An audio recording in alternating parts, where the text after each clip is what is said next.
tokatzen zait. Ongi etorri guztioi, aurpegi ezagunak ikusten dut gaur hemen, gela hortan. Lehen da bizi sartu da eskertzea, enten duen lanagatik, eta gainera pozgarria da guretzako, zeren, aurten lan hildo berriak ireki ditugu, sartu eta departamentuaren partetik, eta hori benetan pozgarria da. Quienes me conocen un poco saben que esta faceta, la de la inauguración de ponencias y cursos, es la que más me pesa entre las responsabilidades de mi cargo.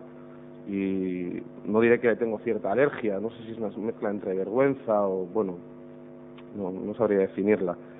Y siempre, tanto a mis compañeros y compañeras del departamento, siempre les planteo que a la hora de participar en la inauguración de algún tipo de jornada o de acto, siempre les planteo como objetivo intentar que en esta breve introducción, 5 de 10 minutos, intentemos trasladar algo, alguna idea, una idea, una posición que defienda el departamento, muchas veces provocadora.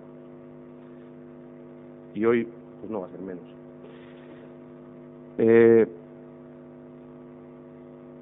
Ya cuando empezamos o inauguramos esta legislatura al frente del Departamento de Política Social, nos marcamos como una prioridad, tanto antes como después, la lucha contra la pobreza. Queríamos introducir la pobreza en la agenda política, desde una perspectiva teórica, por ejemplo, abriendo debates sobre la superación de los sistemas de rentas mínimas condicionadas, como es apostar por introducir el debate de la renta básica de ciudadanía, el derecho a una renta como un derecho de ciudadanía inalienable y no condicionado en ninguna otra circunstancia, pero también desde la perspectiva práctica. Desde la perspectiva práctica podría nombrar dos elementos. Cuando el Parlamento Vasco decide introducir elementos de exclusión del sistema de garantía de ingresos en la Comunidad Autónoma Vasca, elevando el listón de empadronamiento hasta los 3 años y generando una clara exclusión, y de hecho elevando el listón de residencia y estableciendo como el más duro de todo el Reino de España, pues planteamos reaccionar construyendo un sistema complementario de renta de garantía de ingresos. He mencionado un ejemplo práctico. Puedo mencionar otro que me da pie para hilar con la cuestión de la exclusión e inclusión, que dijimos, pues es lógico que si queremos abordar una realidad, primero hay que conocerla bien. Entonces nos pusimos manos a la obra para establecer mecanismos de medición de los índices de pobreza en el territorio. Con la publicación este año de la primera encuesta de pobreza y desigualdad social en Guipúzcoa, que se repetirá periódicamente, Algunos decían, estáis locos, es decir, ¿cómo vais a publicar los datos de la pobreza en el territorio? Pues eso políticamente no parece muy inteligente. Dijimos, no, es decir, si como sociedad queremos mirar a la pobreza, ¿por qué vamos a ocultar los datos? Es decir, ¿por qué vamos a ocultar esa realidad?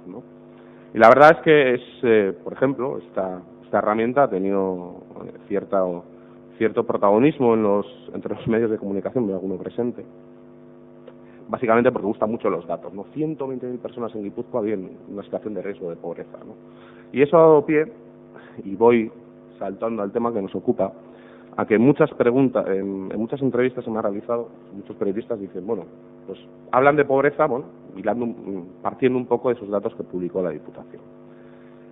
Entonces me preguntan muy habitualmente sobre la pobreza, y una de las respuestas que más doy, y seguramente más sorprende, es cuando digo que la pobreza es una opción social. Su mantenimiento es una decisión política y por extensión es una decisión como sociedad. Esta respuesta yo creo que es extrapolable también cuando hablamos de inclusión y exclusión. Es decir, como sociedad adoptamos y los representantes políticos adoptan decisiones para construir mecanismos de inclusión o de exclusión. Por lo tanto, la superación de los mecanismos de exclusión también es una decisión política, una opción política. Pero hay que tener en cuenta una cosa. La exclusión forma parte de la lógica de funcionamiento del capitalismo. Manzanos la define el capitalismo como exclusógeno. Yo creo que es un término muy adecuado, ¿no? Es un sistema excluyente y exclusivo y forma parte intrínseca de su naturaleza.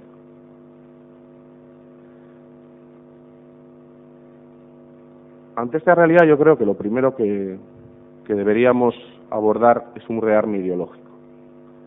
¿Por qué digo un rearme ideológico? ¿Cuál es el primer paso de ese rearme ideológico? Ese primer paso de rearme ideológico se hace en el campo de las palabras.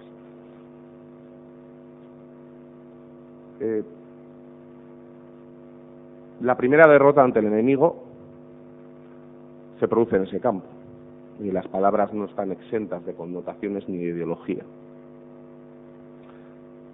A este respecto es interesante leer, y yo lo recomiendo, el libro de Monedero, El gobierno de las palabras. Muy interesante.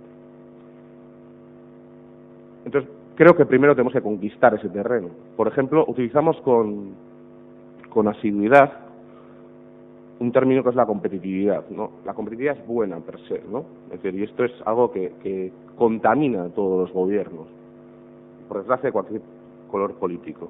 Y yo creo que habría que desterrarla. ¿Por qué? Cuando en la economía hablamos de competitividad, hablamos de competencia. Y cuando dos personas compiten, una pierde. Deberíamos saltar de ese término y hablar en términos de cooperación. Cuando dos personas cooperan, ambas ganan, ¿no?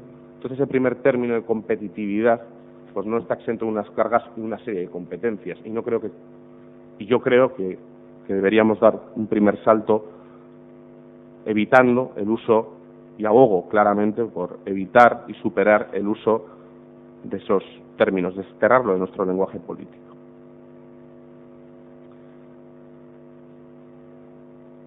La crisis ha sido una verdadera coartada para apuntalar un sistema de exclusión de derechos. Está siendo articulada para apuntalar ese sistema de exclusión de derechos fundamentales. Y esa exclusión también es una opción política.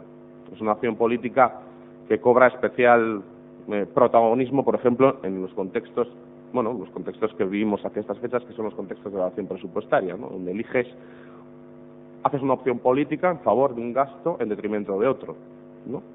Sí, hay muchos debates que se han abierto. Por ejemplo, es una opción política cuando un gobierno determinado pues apuesta por el mantenimiento de un gasto en una infraestructura que yo considero estéril, pero no es muy razonable, como el tren de alta velocidad, en detrimento pues de otra serie de derechos. Estoy hablando pues del mantenimiento de los recortes en los complementos de pensiones. El año que viene pues mantenemos ese recorte del 7%, el mantenimiento de las limitaciones en el acceso al sistema de garantía de ingresos. Yo no diría tanto, es decir, yo a quien tuviera delante no le pediría, oye, renuncia a ese proyecto, ¿no? Pero sí le haría una reflexión,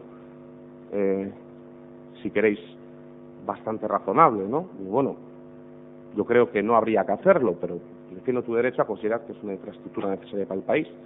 Pero en este contexto en el que el resto de gobiernos están cuestionando, o han ralentizado el ritmo de construcción de esa infraestructura, tal vez sería una reflexión inteligente que tú hicieras lo mismo, ya que no va a conectar con ninguna parte, y esa inversión o ese ralentizar esas inversiones podríamos destinarlo para no tener que vulnerar los derechos sociales de parte de nuestra población.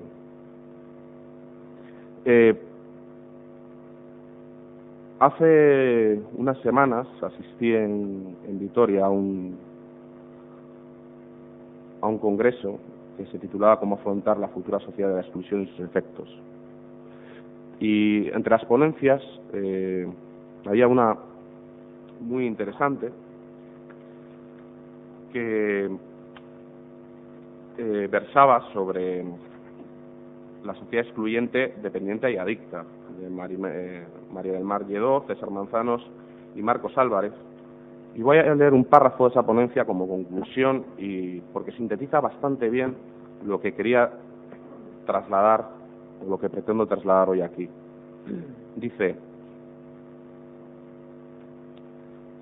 no se nos puede escapar que las llamadas políticas de inserción no tienen ningún sentido si planteamos la inserción de personas en la misma sociedad que genera su dependencia y mecanismos de exclusión.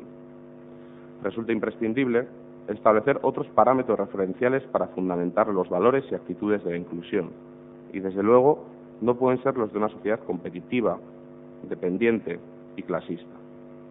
Esta es una de las cuestiones más importantes que exige una redefinición en las futuras políticas sociales de inclusión. Las actuales políticas de inserción no pueden ser eficaces y extenderse mientras se las considere políticas simbólicas, residuales y, sobre todo, carentes de todo contenido programático, destinado a combatir los mecanismos de reproducción de la sociedad adicta a la que venimos refiriéndonos.